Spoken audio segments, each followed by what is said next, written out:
But first, the latest attack on Australian farmers. According to the International Energy Agency, Australia is underreporting its annual methane emissions from coal and gas production. They're called fugitive emissions, by as much as 28 million tonnes. Now, as a result, the organisation says urgent action must be taken to address domestic methane emissions. And of course, that will likely impact, after the miners, Australian farmers.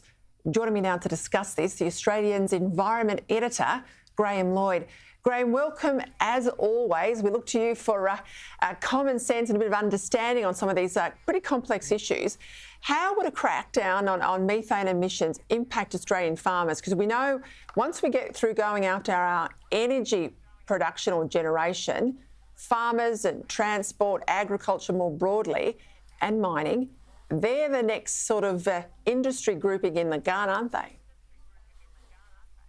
That's right, Peter. Good evening. They are indeed.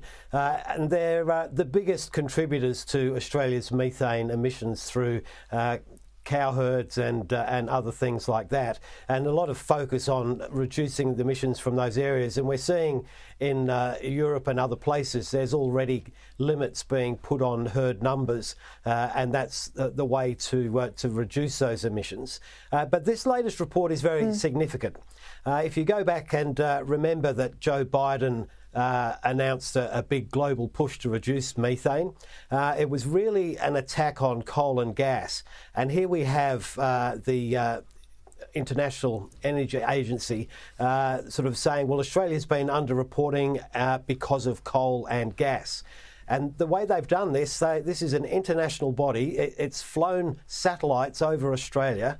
It's taken its own measurements of methane emissions from the country and come back to the government and said, well, you're underreporting your position.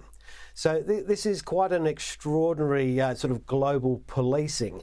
And the government is now arguing, no, our figures are right, but there's a bum fight there that's going to play out for a long time. I wonder whether they've upped the ante with India and China and Russia too. I suspect not.